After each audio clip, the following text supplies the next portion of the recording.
부동산학 개론 강양구입니다. 오늘 이 시간에 우리가 함께 다룰 내용은 부동산 투자론입니다. 이미 우리가 OT에서 다루었듯이 부동산 투자론은 좀 많이 불편하다 그랬죠. 많이 불편하고 계산 문제도 많이 출제가 되고 그리고 문항수도 많이 출제가 된다고요. 그래서 부동산 투자론의 최근 10년 동안 출제되었던 내용들을 먼저 한번 쭉 볼까요? 먼저 투자론이 불편한 이유 중에 한 가지가 학습해야 될 내용들이 많아요. 학습해야 될 내용들이 많고 그리고 문항수를 보시면 우리는 올해 33회 시험을 봐야 된다, 그죠? 우리는 33회 시험을 봐야 되는데 32회 시험에서 나왔던 문제가 보시는 것처럼 6문제입니다. 우리는 33회고 32회 때 나왔던 문제가 6문제예요. 그리고 쭉 문항수를 전체적으로 한번 쭉 보세요. 문항수가 많죠. 투자론인데 이번 우리가 입문 과정에서 여러분들에게는 입문 과정이니까 뭐 투자론의 기본적인 베이스를 깔고 이거 안 할게요. 투자론에 대한 기본적인 베이스는 왕초보 과정에서 충분하게 설명했습니다. 그 과정을 한 번 더 학습하시는 게 좋을 것 같고요. 이 중에 우리는 이 화폐 시간 가치를 이번 과정에 확실하게 마무리를 해버립시다. 전체를 다 할게요. 그러니까 화폐 시간 가치는 지금 하는 강의나 2020년 10월 달에 하는 강의나 99% 똑같아요. 왜냐하면 화폐 시간 가치를 기본 전제로 해서 현금 수지 분석법이 설명이 됩니다. 그리고 그들을 통해서 어림셈법이나 현금 수지 측정도 다 연결되어져 있기 때문에 화폐 시간 가치가 투자론에서는 가장 기본적인 베이스라고 보시면 됩니다. 그래서 화폐 시간적 가치에 대한 전체적인 내용을 정리합시다. 화폐 시간 가치에서 우리가 다뤄야 될 내용들이 여러 가지인데 그 첫 번째가 현가와 내가입니다. 현재 가치, 미래 가치. 우리 한번 생각해 봅시다. 우리가 지금 매월 국민연금을 불입하고 있죠. 자, 그런데 우리가 언제부터 그 연금을 받는 겁니까? 그러니까 나이에 따라서 받는 시기가 지금 다르죠. 그러면 우리가 연금을 불입할 때는 현재 불입하고 있지만 이걸 받는 것은 미래에 받는 거죠. 여러분 오늘 핸드폰이 편하실 겁니다. 뭐 인터넷으로 보셔도 되고요.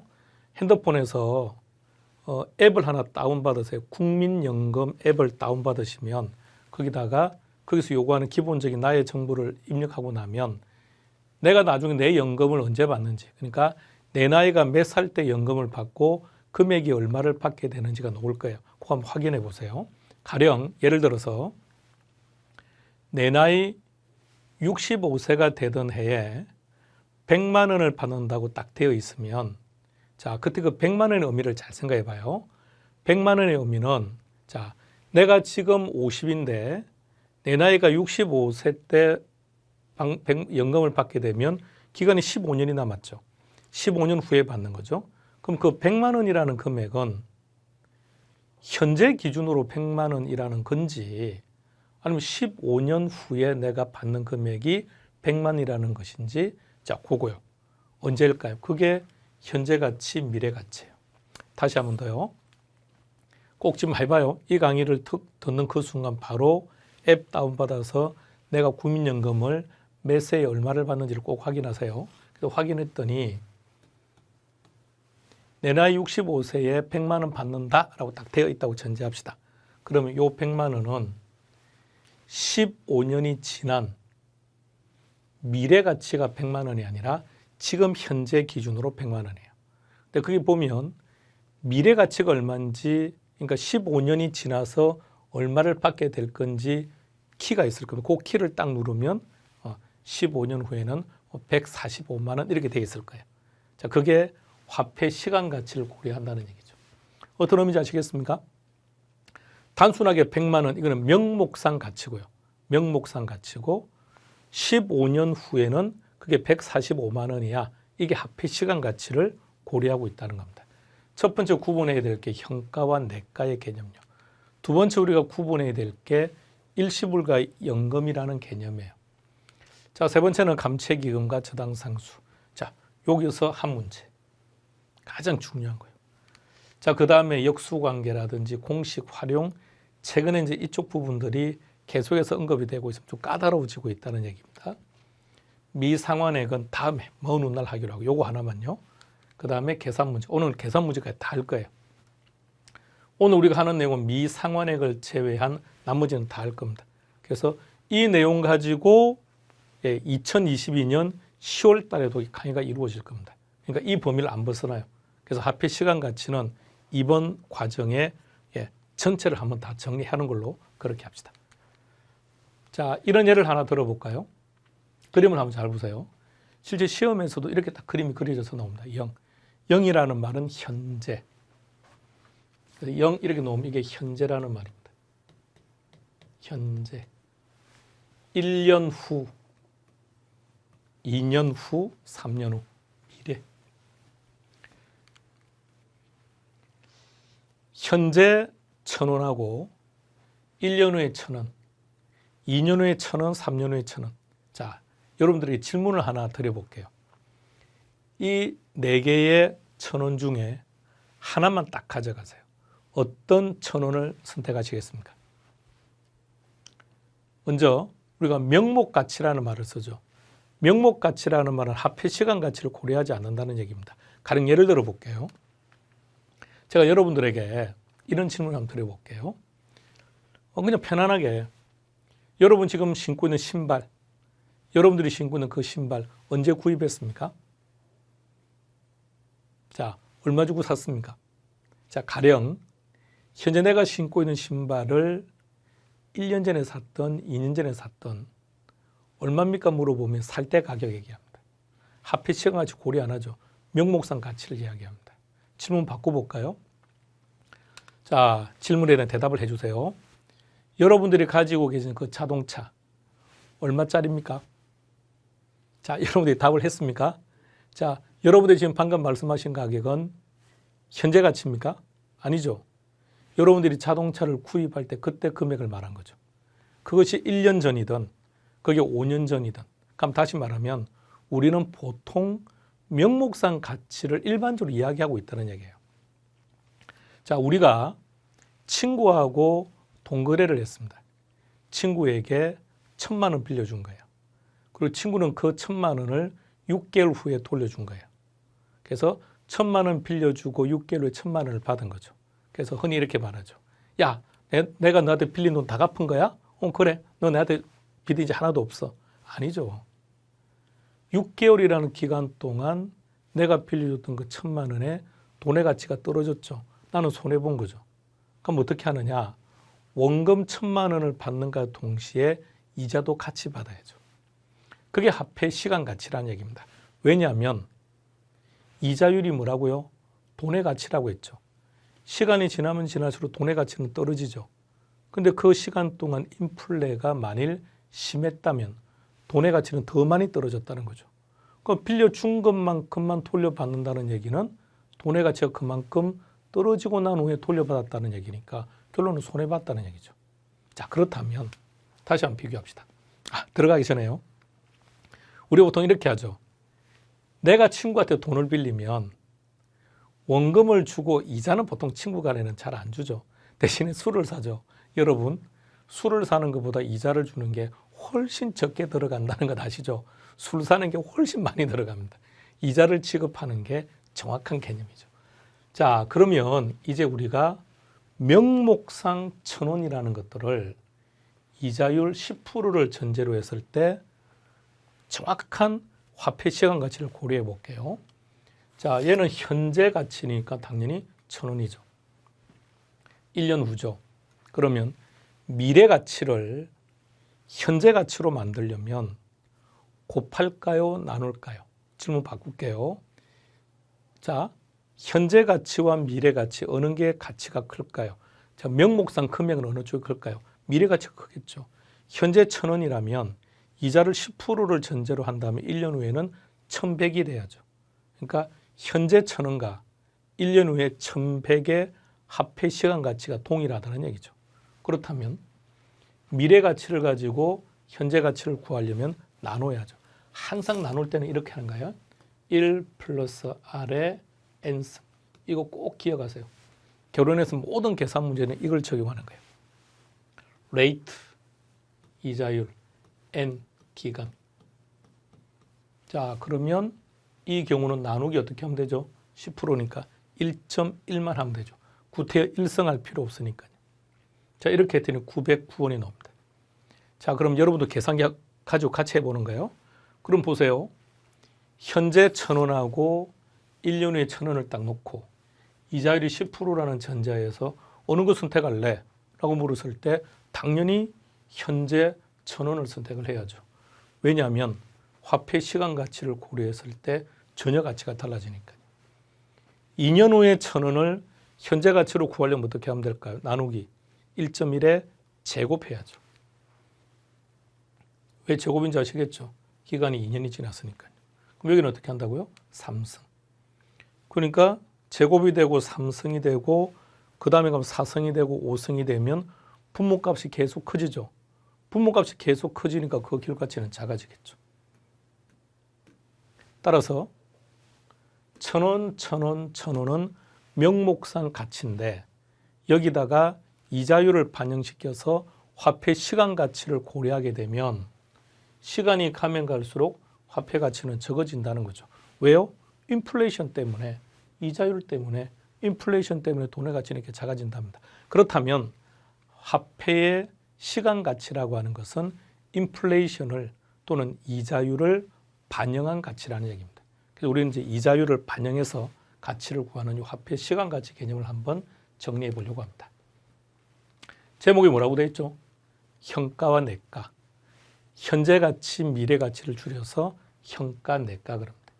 현재 가치를 줄여서 현가라고 표현해요. 현가, present value. 미래 가치를 줄여서 미가라고 하지 않습니다. 내가, 올레자, 한자어로요. 예, 앞으로 도래할 거다. 그래서 올레자를 써서 미래 가치를 내가라고 표현합니다. 그럼 현가와 내가의 관계는 어떻게 결정될 거냐? 앞서 예를 든 것처럼 이자율이 기본적으로 필요해야 되겠죠. 자, 그럼 이렇게 한번 전제해 봅시다.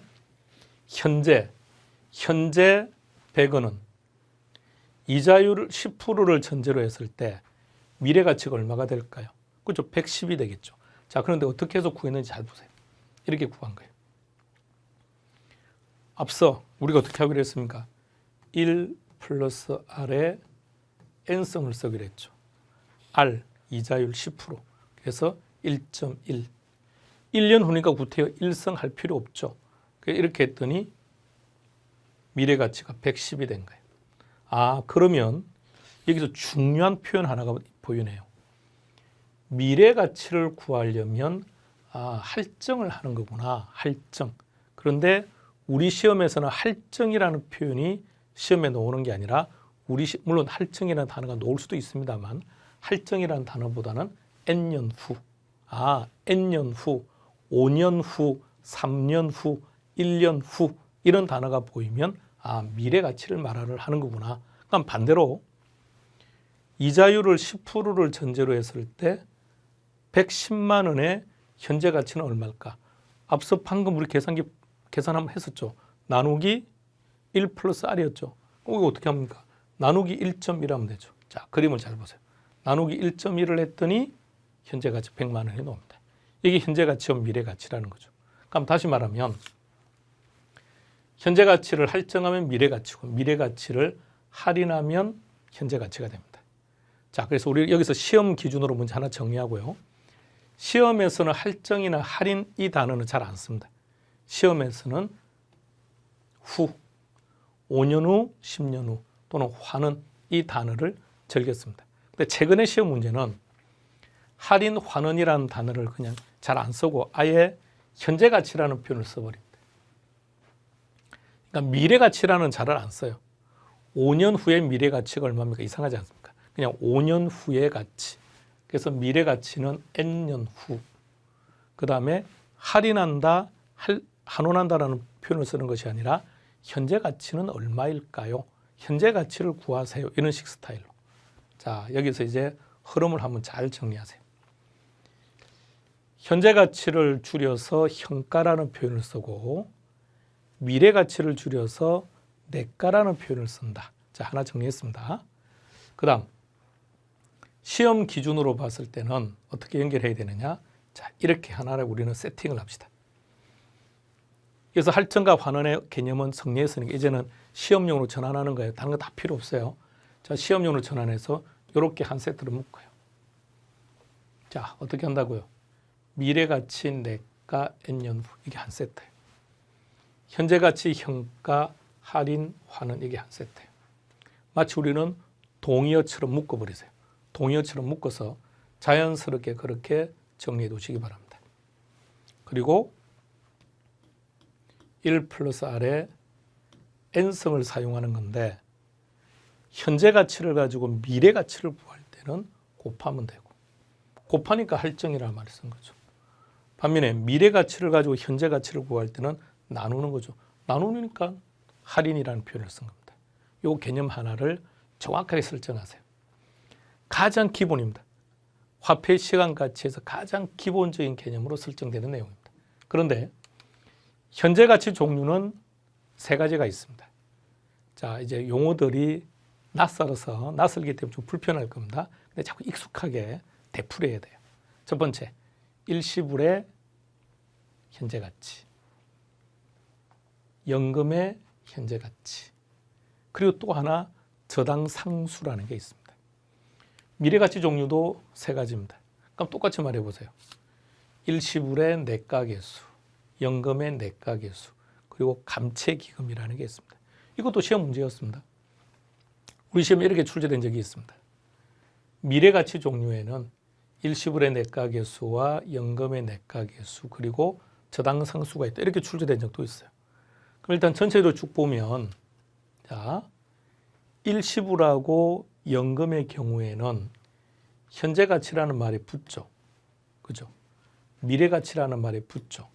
또는 현가나 일시불이나 연금이라는 단어가 붙죠. 다시 말해서 화폐 시간 가치 종류가 총 6가지죠. 6가지를 흔히 이렇게 부릅니다. 금융계수라고 불러요. 또는 더 용어를 불편하게 만들면 이렇게도 표현합니다. 자본 환원 계수라고 부릅니다. 이런 표현들을 평소 우리는 뭐라고 사용을 해왔느냐? 우리는 이렇게 쓰고 있는 거예요. 이자율. 그러니까 시험에서도 그냥 이자율이라고 쓰면 좋을 건데 이자율이라고 써버리고 우리가 다 알아들으니까 출제자들은 이 단어를 안 쓰는 거죠. 우리가 알아듣기 때문에. 이런 단어를 써서 우리를 괜히 불편하게 만드는 거죠. 다 동의어들입니다. 다 똑같은 표현들이에요. 자, 그러면 금융계수 종류가 전체 몇 가지라고요? 6가지. 6가지. 그중에 위에 4가지는 제목 속에 일시불인지 연금인지 현가인지 내가인지가 다 나와 있어요. 그렇다면 제일 아래 둘을 보세요. 저당상수나 감채기금을 보시면 그 제목만 가지고는 이게 일시불인지 연금인지 아니면 이게 현가인지 내가인지 제목까지는 구분이 안 되게 돼 있죠. 그렇다면 자, 질문 드려볼게요. 시험 문제는 어디가 많이 나올까요? 오케이. 저당상수, 감채기금.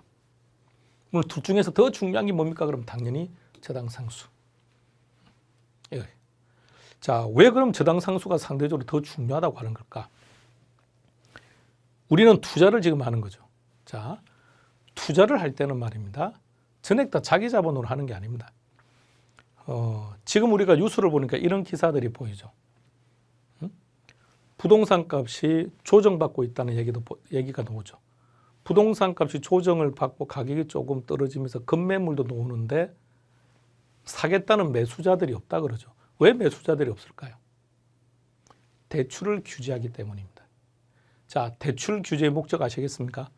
그러니까 대출을 규제하는 목적은 결론 수요를 줄이겠다는 거예요.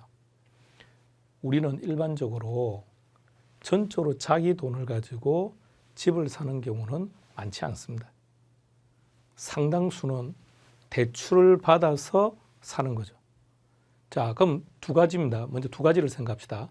왜 남의 돈을 빌려서 집을 살까요? 첫 번째, 집값이 더 올라갈 것이라는 우리 기대감 때문에. 자, 두 번째 문제. 빌렸죠. 그러니까 뭐 예를 들면 갚아야죠. 상환한다 그러죠. 상환한다. 그러면 은행에서 내가 돈을 2억을 빌렸는데 그럼 매월 얼마씩 갚아야 되지? 이자율이 몇 프로일까? 이자율이 몇 프로지? 이런 걸로 얘기하죠. 대출 금리가 몇 프로지? 그게 저당 상수입니다. 그럼 저당 상수는 목적이 뭐냐? 얼마를 상환해야 되는지 상환액을 구할 때 사용하는 이자율이 저당 상수입니다. 그럼 우리는 무조건 머릿속에 뭐가 들어가야 되느냐? 상환액 그러면 저당 상수가 한 세팅되어 있어야 돼요. 그냥 동의어처럼 쓰시면 돼요. 동의어처럼. 동의어입니다. 하나로 딱 묶어요. 자, 그런데 여러분들은 이런 경험 계십니까?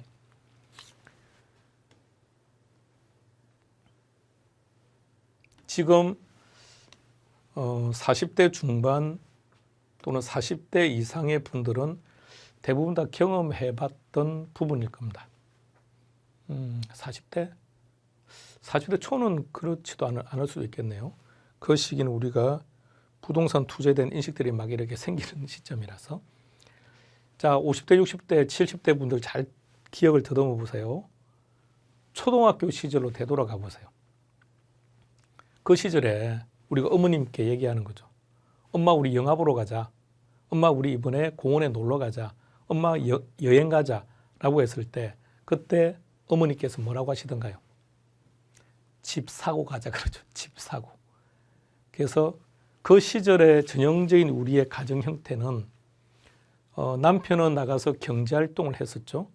그래서 남편이 경제활동을 하고 월급을 가지고 오면 어머니가 그것을 그죠? 상당히 전략해서 사용하시고 상당수의 금액을 저축을 하셨죠. 자, 그래서 저축을 했습니다. 은행에 갖다 맡기면 기본적으로 우리는 이자율이 10%였으니까요. 엄청난 거죠. 엄청난 이자율이죠. 2021년도, 2022년도 입장에서 바라볼 때 은행 이자율이 10%였다는 거 엄청나죠. 자, 그런데 왜 어머님은 집을 못 샀을까요? 그렇죠.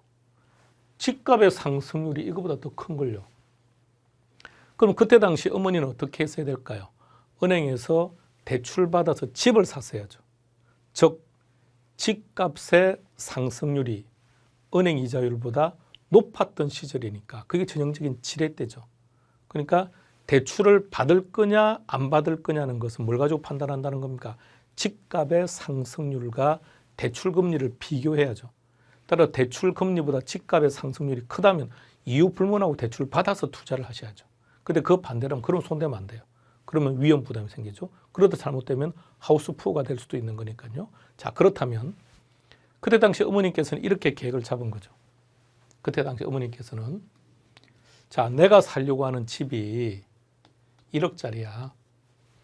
그런데 너희 아빠가 벌어오는 월급들을 이렇게 쭉 저축을 하게 되면 10년간 열심히 저축하면 저 집을 살 수 있어. 자, 그러면 어머니의 목적은 지금 얼마를 모으는 게 목적일까요? 1억이죠. 그래서 어머니는 지금 1억을 만들기 위해서 매월 얼마를 저축하면 될까? 얼마를 적립하면 될까? 그걸 구하는 이자율이 감채기금이에요. 우리가 이렇게도 은행에 예금을 하죠.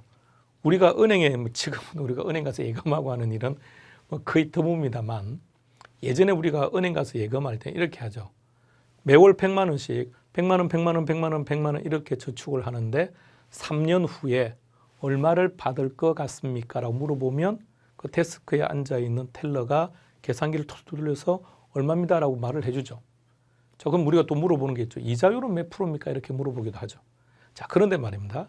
이렇게 우리가 물어보기도 합니다. 나는 3년 후에 1억이 필요합니다. 1억을 만들려면 매달 얼마씩 저축을 하면 되겠습니까? 라고 물어봤더니 텔러에 앉아있는 데스크에 앉아있는 텔러가 이야기해 주죠. 월 얼마씩 저축을 하시면 됩니다. 자, 어떻게 구했을까요? 감채기금. 무조건 시험 문제 허벌나게 중요합니다. 허벌나게. 응? 아, 저당 상수는 이럴 때 쓰는 거구나. 감채기금은 이럴 때 쓰는 거구나. 키워드입니다. 잘 기억해 놓으세요. 일단 나머지 네 가지는 진행 속에서 계속 놓을 거예요. 일단 여기서 첫 번째 저당상수와 감채기금은 여기서 확실하게 정리해놓고 갑시다. 아, 저당상수는 뭐 할 때 쓰는 거라고요? 그렇죠. 그러니까 저당상수가 답이면 얼마를 빌렸다라는 말이 먼저 나오겠죠. 왜냐하면 갑자기 시험 문제가 상환액을 구하려고 한다. 어떤 금융계수를 사용하냐. 지문이 너무 웃기지 않습니까? 그러니까 뭔가 지문은 매끄러워야 되니까. 저당상수가 답이라면 얼마를 빌렸다. 그렇다면 얼마를 상환해야 될 건지 구하세요. 이렇게 놓으면 답이 뭐가 된다고요? 저당상수. 그럼 빌렸다라는 게 키워드가 아닙니다. 상환액이 키워드예요. 근데 보통 이게 나오기 전에는 상환액이라는 단어가 나오기 전에는 얼마를 빌렸다라는 단어가 나온다는 거죠. 자, 두 번째. 감채기금은 적립액이라는 게 키워드예요. 그리고 이것을 구하는 거예요. 적립액이 얼마입니까? 이걸 구하려고 하는 거예요. 근데 생각해 보세요. 갑자기 시험 문제가 적립액이 얼마야? 이거 웃기지 않습니까? 그러니까 뭐가 나오느냐? 1억을 만들려고 한다. 1억을 만들기 위해서 이 단어가 나오는 거죠. 그럼 이 단어가 딱 보여도 아, 지금 감채기금을 말을 하려고 하는 거구나 이렇게. 근데 이제 이것만 보고 바로 감채기금 가면 절대 안 돼요. 왜? 뒤에를 또 장난치 버리면 안 되니까. 결론은 적립액. 자, 저당상수와 감채기금이라는 게 어떨 때 사용되는 건지를 일단 정확하게 기억해 두시기 바랍니다. 자, 두 번째 일시불과 연금으로 들어갑니다. 자, 일시불과 연금으로 들어가기 전에 자, 먼저요. 여러분들에게 화폐 시간 가치에서는 이런 내용들을 해야 된다고 했습니다. 그러니까 첫 번째가 우리가 현가와 내가를 정리했습니다. 자, 지금 보여드리는 이게 목차예요, 목차. 목차인데 작년까지는 목차를 쭉 이렇게 설명했더니 목차라고 하는 게 이게 한눈에 팍 안 들어와요. 그래서 좀 더 시각적으로 여러분들한테 딱 보여드리기 위해서 이렇게 그림을 만든 거예요. 우리가 이제 다룰 내용들이 이제 이런 내용들이라는 겁니다. 그래서 현가와 내가 끝났으니까 이제 두 번째는 일시불과 연금으로 들어가려고 하는 겁니다. 먼저 화폐 시간 가치라는 게 어떤 건지를 일단 여러분들에게 정리해드리기 위해서 이 그림을 하나 설명한 거고요. 그 다음에 현가와 내가라는 개념을 정리한 거고요. 그래서 현재가치 종류가 3개, 미래가치 종류가 3개인데 저당상수는 목적이 뭐라고요? 상환액. 감채기금 목적이 적립액. 꼭 기억해야 됩니다. 자, 이제 일시불과 연금이라는 개념을 갑시다. 일시불, 연금 어때요? 아, 국민연금이 탁 떠오르죠. 오케이. 자, 일시불이라는 단어는 어때요? 많이 들어보셨습니까? 아니, 잘 생각해봐요. 많이 듣는 단어예요. 우리가 슈퍼에 가서 음식점에 가서 백화점에 가서 물건을 사고 카드를 딱 주면 거기서 무슨 얘기를 하죠. 그렇죠. 그게 바로 일시불입니다. 그러면 일시불의 의미가 무슨 뜻일까요? 한 번. 그럼 연금은 무슨 뜻일까요? 여러 번. 여러 번. 자, 그렇다면 국민연금이라고 하는 것은 수학적 개념으로 이름을 만든 거죠. 연금이죠. 여러 번 반복된다는 뜻이에요. 전 국민을 대상으로 하기 때문에 거기다가 앞에 국민자를 갖다 집어넣은 거죠. 수학적인 개념으로 만든 게 국민연금이에요. 자, 일시불과 연금인데 어떻게 구분할 거냐. 그림을 한번 잘 봐주세요. 중요합니다.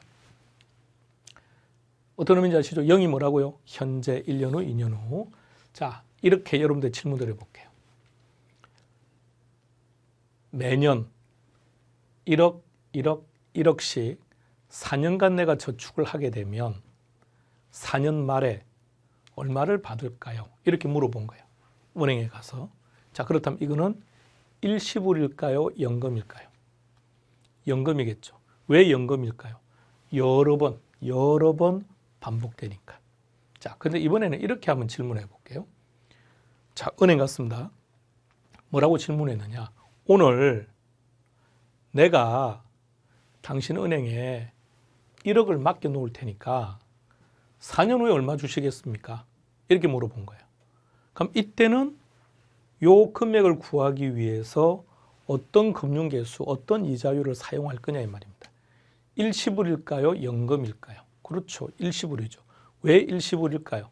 한 번. 아, 그러면 연금과 일시불은 이런 의미를 가지고 있구나. 이걸 빨리 좀 파악해 보세요.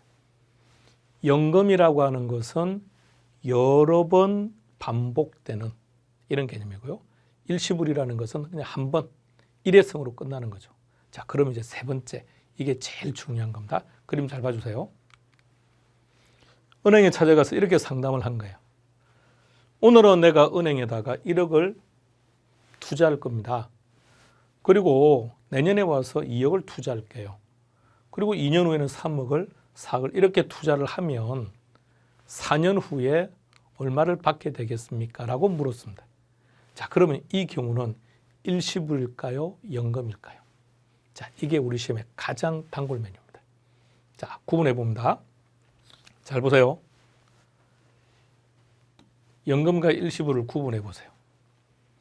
연금은 여러 번 반복되는 거죠. 일시불은 한 번이죠. 자, 그런데 연금을 잘 보세요.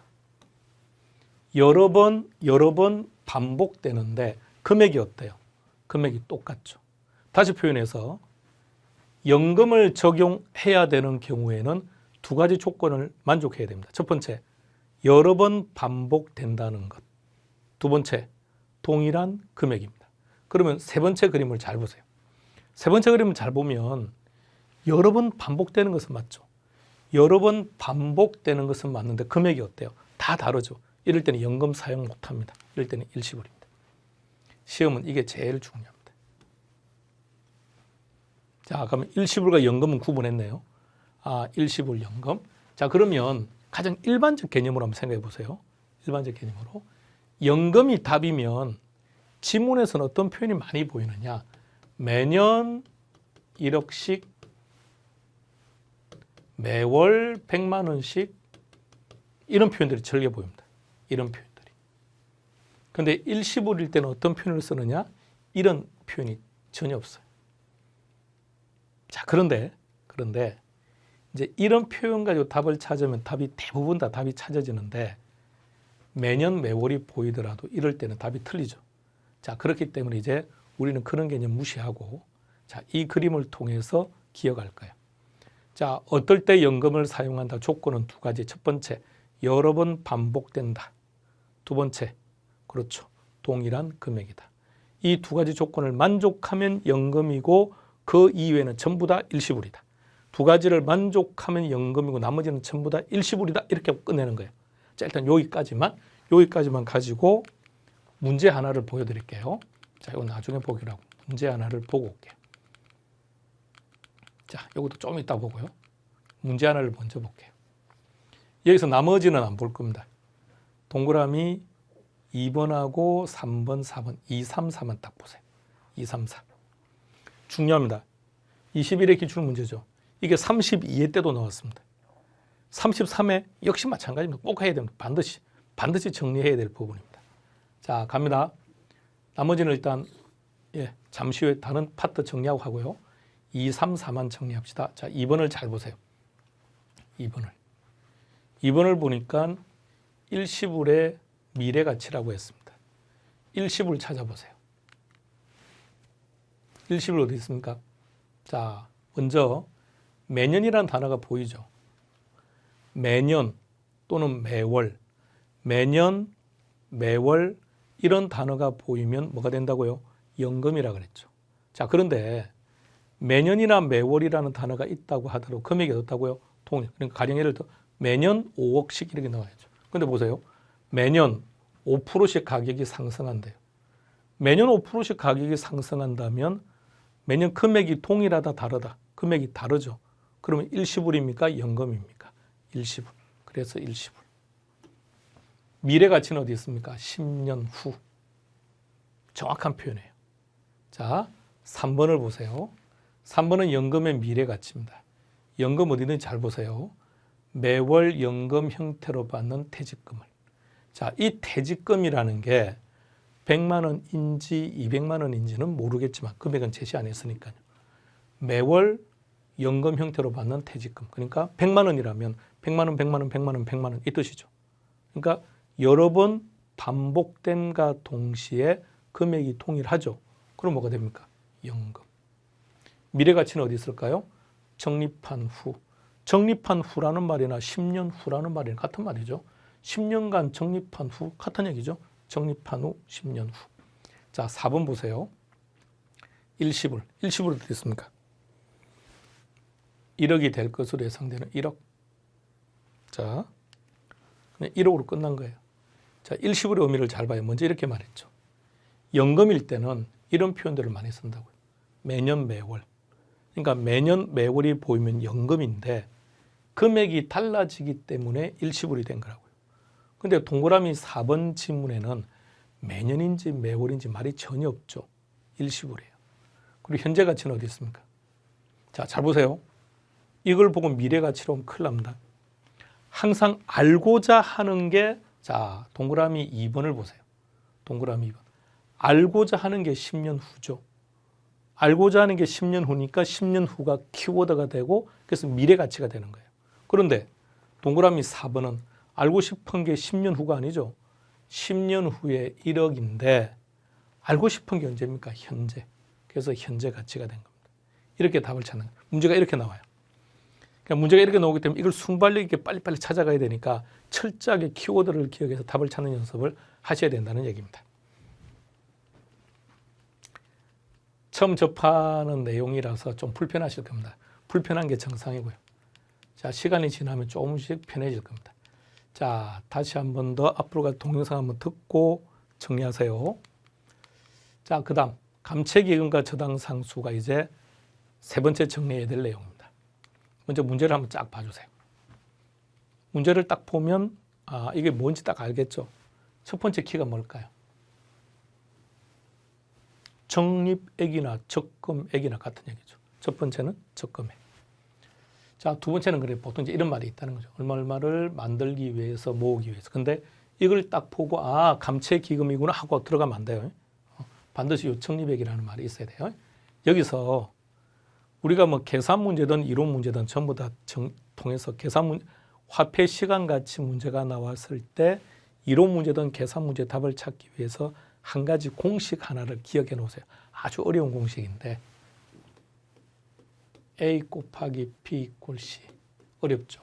요거 하나 좀 기억해 주세요. ABC, ABC. 자, 단 A는 뭐냐? A 자리에는 돈이 들어가야 돼요. 그러니까 문제를 딱 보고 문제 속에 돈이 얼마죠? 3억. 그럼 3억이라는 게, 자, 이건 좀 밑에 3억. 딱 돈이 딱 들어가야 돼요. 자, 두 번째 B 자리에는 뭐가 들어가느냐? 금융계수, 이자율. 그러니까 문제를 딱 보니까 금융계수가 뭐죠? 적금액이니까 감채기금이죠. 곱하기 감채기금. 그렇게 하면 알고 싶은 C가 나옵니다. 반드시 A 곱하기 B = C라는 개념을 잘 기억하시고요. 자, 그러면 이제 이 내용을 가지고 그림을 한번 그려볼게요.